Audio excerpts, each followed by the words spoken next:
ഇങ്ങനെ ഓരോ രംഗത്തും ആ സൗഹൃദങ്ങൾ എത്ര വലുത്, ആ സൗഹൃദങ്ങളിലൂടെ വളർത്തിക്കൊണ്ടുവന്ന വലിയ ആശയ വിപ്ലവം എത്ര വലുത് നമുക്ക് കാണാൻ കഴിയും. വിവാഹ സൗഹൃദങ്ങളിലൂടെ റസൂലുള്ളാഹി സ്വല്ലല്ലാഹു അലൈഹി വസല്ലമയോടൊപ്പം ഇസ്ലാം സ്വീകരിച്ചുകൊണ്ട് ആദ്യ കാലഘട്ടത്തിൽ പീഡനങ്ങൾ സഹിച്ച ആളുകളിൽപ്പെട്ട ഒരാൾ അബൂ സുഫിയാൻ്റെ മകൾ റംലയായിരുന്നു. ആ റംല റളിയല്ലാഹു അൻഹ ഭർത്താവിനോടൊപ്പം അബിസീനിയയിലേക്ക് ഒന്നാമതായി ഹിജറ പോയ ആളുകളിൽ ഉൾപ്പെടുന്നു.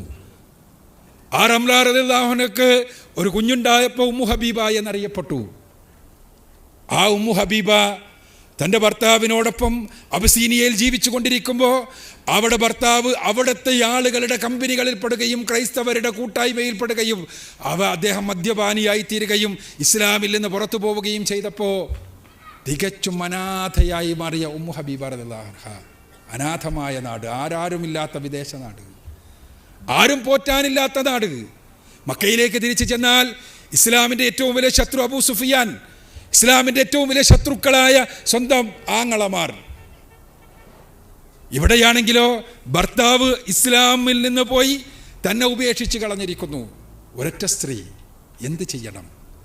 പ്രയാസമനുഭവിക്കുന്ന, മാനസികമായി തന്നെ പോറ്റാൻ ആരുണ്ട് എന്ന് ചോദിക്കുന്ന ഒരു മനസ്സിൽ അള്ളാഹുവിനെ കുറിച്ചുള്ള ബോധം ഒരു ഹൃദയത്തിൻ്റെ ഒരു വശത്ത് വലിയ കനമായി സ്ഥിതി ചെയ്യുകയും ഇസ്ലാമിനോടുള്ള സ്നേഹവും പ്രവാചക ജീവിതത്തോടുള്ള സ്നേഹവും എല്ലാം തന്നെ വലിയ കാര്യങ്ങളായി സ്ഥിതി ചെയ്യുകയും ചെയ്യുമ്പോഴും ജീവിക്കാൻ വേണ്ടി, സംരക്ഷണത്തിന് വേണ്ടി കേണുകൊണ്ടിരുന്ന ആ സ്ത്രീ ഹൃദയത്തിൻ്റെ വേദനയും വലുപ്പവും ആ സ്ത്രീ ഹൃദയത്തിൻ്റെ പ്രയാസവും റസൂലുള്ളാഹി സ്വല്ലല്ലാഹു അലൈഹി വസല്ലമ മദീനയിൽ അറിയുകയാണ്.